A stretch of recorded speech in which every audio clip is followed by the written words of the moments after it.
Merci. Nous en venons à la discussion générale. La parole est à Monsieur Harry Chalus pour 10 minutes.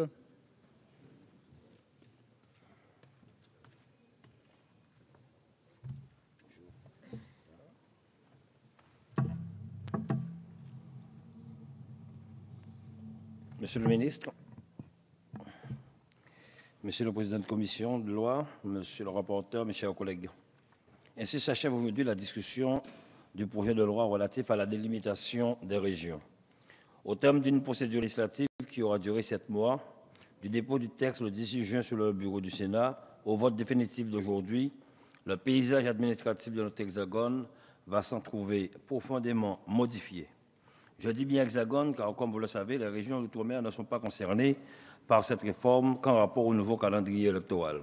Bien que nous n'avons pas, et personnellement je n'ai pas approuvé, le découpage des cantons chez nous. Calendrier sur lequel je reviendrai dans mes propos. Vous le savez également, le groupe radical à l'Assemblée nationale, comme le groupe radical au Sénat, a exprimé depuis le début de leur opinion critique sur ce texte, opinion renforcée par les louvoiement du gouvernement sur le calendrier électoral et les conséquences plus ou moins prévisibles de cette réforme, en particulier du point de vue financier. Il est maintenant communément admis qu'aucune économie budgétaire n'est à attendre de cette réforme et que le maintien de la concomitance des futures élections départementales et régionales en décembre 2015 se heurtait évidemment à la rigueur du droit constitutionnel. Ce n'est pas faute de notre part d'avoir constamment alerté le gouvernement sur ces points. Quant à la carte régionale, victime des vicissitudes de la vie parlementaire, le groupe radical à l'Assemblée pense qu'il aurait été judicieux d'adopter en nouvelle lecture la carte telle adoptée par le Sénat. Cela nous aurait évité d'écouter une seconde fois la complainte de nos amis alsaciens ou bretons, les uns s'enfonçant dans une posture identitaire qu'ils n'avaient pourtant pas étonnée en première lecture, les autres défendant une identité prédatrice en voulant accaparer un département voisin.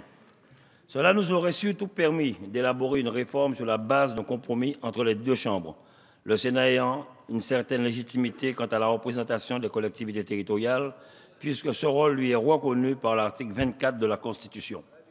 Cette carte n'est pas parfaite, et de toute façon, elle ne pouvait pas l'être. Nous continuons de penser que la constitution d'une grande région Midi-Pyrénées-Languedoc-Roussillon n'est pas opportune. Notre collègue Janine Dubié, pour notre groupe, a eu l'occasion d'exprimer son opposition à ce mariage forcé et sa préférence pour la constitution d'une grande région sud-ouest qui reprendrait l'ensemble de la chaîne pyrénéenne. Nous regrettons également que la région Picardie ne soit pas restée accolée à la région Champagne-Ardenne, comme l'a exprimé avec force notre collègue Jacques Krabal.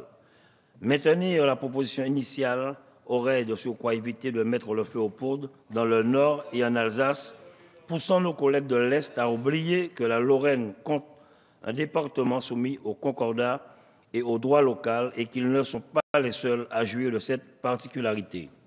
Le choix des grandes régions devrait correspondre à une communauté de projets reposant sur des flux économiques et humains partagés, tout en veillant à respecter l'identité culturelle et administrative des entités préexistantes. C'est évidemment pour cela que nous nous félicitons par la voix de notre collègue Alain Touré, de la réunification de la Normandie. Et lorsque cette identité pouvait être constituée grâce à la réforme, il fallait le faire au lieu d'opérer des regroupements peu rationnels ou illogiques, même si la pérennité du monstre Poitou-Charentes-Limousin-Centre du projet initial ne trompait personne. C'est pour cela que, comme des députés de l'ensemble des groupes parlementaires, les députés radicaux ont défendu un assouplissement du droit d'option afin que les futurs ensembles régionaux puissent avoir une plus grande cohérence tout en s'associant à l'objectif de réduire le nombre de régions dans l'Hexagone. La région Picardie n'a pas d'unité propre et ses départements auraient pu être rattachés à d'autres. La région Centre aurait pu subir le même sort. Symétriquement, certains regroupements allaient de soi et aucune perte d'identité n'était à redouter. J'ajouterai que l'histoire de nos territoires se joue de limites administratives qui sont les leurs. Les provinces de l'ancien régime ont été balayées par la Révolution française, mais n'ont pas disparu. L'Anjou, le Béarn, le Dauphiné ont-ils disparu? Et les plateaux, les terres, avec leur topographie, leurs histoires, leurs traditions se résument-ils aux échelons qui les administrent. L'Aubrac appartient-il plus à Julien Gracq qu'aux 3 régions françaises aux confins desquelles il se situe? La colline de Sion, qui n'est située sur le territoire d'aucune commune, appartient-elle exclusivement à Maurice Barrès et à sa mémoire archéologique millénaire? Mon collègue Paul Jacobi parlerait bien mieux que moi, un grand lecteur de Proust, de la mémoire des lieux et de leurs noms. Cette mémoire ne s'évanouira pas avec cette réforme, pour imparfaite et critiquable qu'elle soit. La faculté d'amender le projet de loi à ce stade de la procédure était restreinte à l'article 7 qui fixe le seuil de représentation des sections départementales au sein des futurs conseillers régionaux. Cet article ayant été modifié à l'Assemblée en nouvelle lecture, à l'initiative du groupe auquel j'appartiens et étant satisfait du dispositif tel qu'amendé dans le sens d'une meilleure représentation des départements ruraux. Nous n'avons donc déposé aucun amendement en lecture définitive, ce qui ne signifie pas que le texte qui nous est soumis nous agrée.